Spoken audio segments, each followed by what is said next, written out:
National testing agency 1563 பேருக்கு grace mark வழங்கப்பட்டிருக்கிறது. இந்த 1563 பேருக்கும் மறுதேர்வு அவர்கள் விரும்பினால் நடத்தலாம் என்கின்ற வகையில் இந்த 1563 பேரை அதிலிருந்து விலக்கிக் கொண்டிருக்கிறார்கள். இவர்களை விலக்கிக் கொண்டால் அப்பொழுது எழுதியிருக்கிற மாணவர்கள் மொத்தம் 23,33,000 மேற்பட்டவர்கள். இதில் இந்த 1563 பேர் பட்டியலை விலக்கிக் கொண்டால் இந்த ரிசல்ட் ரீபப்ளிஷ் செய்ய வேண்டும். அதையும் அந்த ரிசல்ட்டை ரீபப்ளிஷ் செய்வதற்கு நேஷனல் டெஸ்டிங் ஏஜென்சி ஒப்புக்கொண்டிருக்கிறது. என்றாலும் கூட இந்த 1563 பேருக்கும் இன்னொரு நாள் தேர்வு எழுதுவதற்கும் அவர்கள் விரும்பும் பட்சத்தில் அவகாசம் வழங்கப்பட்டிருக்கிறது. இப்படி பல்வேறு குழப்பங்களுடன் கூடிய இந்த தேர்தல் முடிவுகளினால் மாணவர்கள் ஒட்டுமொத்தமாக இந்தியாவில் இருக்கிற அத்துணை மருத்துவக் கல்வி மாணவர்களும் மிகப்பெரிய அளவில் பாதிக்கப்பட்டிருக்கிறார்கள். இப்பொழுது கடந்த ஆண்டுகளில் கட் ஆஃப் மார்க்குக்கும் இந்த ஆண்டு கட் ஆஃப் மார்க்குக்கும் நிச்சயம் இடைவெளி இருக்கும். இதில் இந்த நீட்டு வந்த நாளிலிருந்து இப்போ நீட்டு வந்த முதல் ஆண்டிலேயே நேரடியாக அரசு மருத்துவக் கல்லூரியில் இடம் கிடைத்தவர்கள் வெறும் 31% தான். ஒரு முறை தேர்வு எழுதி நீட்டில் தேர்வு எழுதி தேர்வான மாணவர்கள் எண்ணிக்கை வெறும் 31% தான். மீதம் இருக்கிற 69% மாணவர்கள் 2 முறையும் 3 முறையும் 4 முறையும் 5 முறை கூட தேர்வு எழுதியிருக்கிறார். இப்படி ஏழை எளிய மாணவர்கள் மருத்துவ படிப்பை படிக்க வேண்டுமென்றால் நீட் தேர்வுக்கான அந்த கோச்சிங் பயிற்சிக்கு 5 முறை செல்வது என்பது சாத்தியமான ஒன்றா?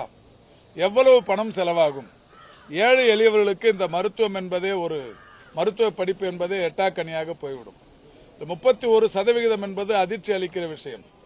என்னதான் நன்றாக படித்த மாணவர்களாக இருந்தாலும் இந்த நீட் தேர்வில் முதல் முறையாக பயின்று வென்றவர்கள் வெறும் 31%. அப்படியானால் 69% பேருடைய மனநிலை என்னவாக இருக்கும் என்பதை அரசு தெரிந்து கொள்ள வேண்டும்.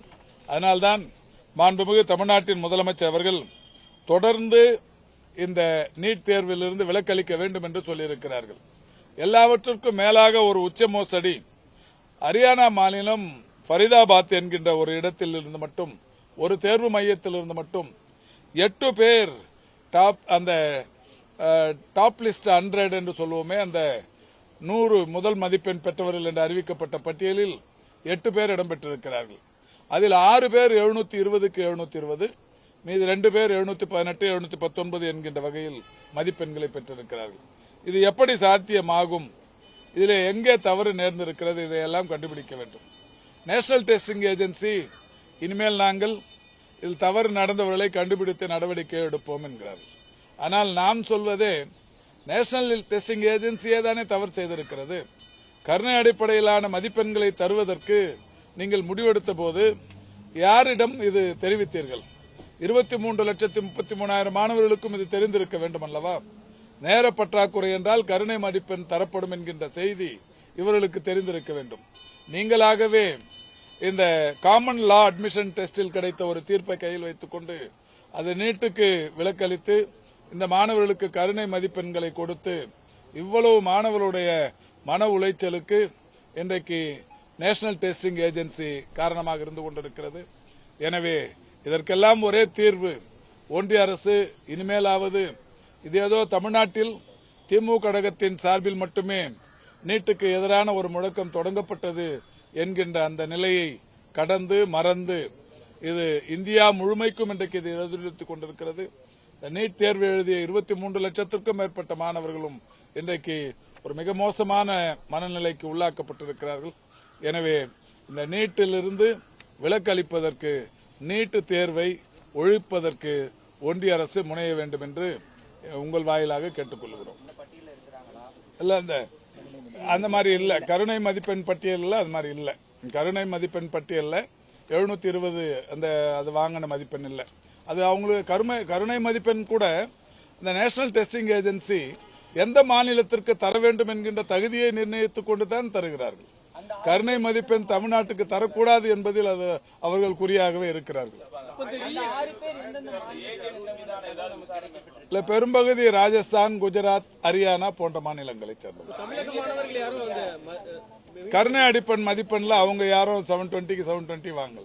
தூத்துக்குடியில இந்த பேப்பர் ஒரு சின்ன ஒரு கன்ஃபியூஷன் வந்துச்சு. அதுல நம்ம எந்த நடவடிக்கை எடுத்து அவங்க ரெமெடி இல்ல இப்ப எந்த ரெமடியா இருந்தாலும் நடவடிக்கையா இருந்தாலும் நேஷனல் டெஸ்டிங் ஏஜென்சி தான் எடுக்கணும்.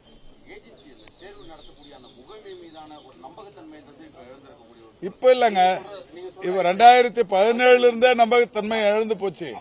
நிறைய ஒவ்வொரு வருஷமும் ஏதாவது சின்ன சின்ன குளறுபடிகள் இருந்தது. இந்த வருஷம் அது பெருசா வந்துருச்சு.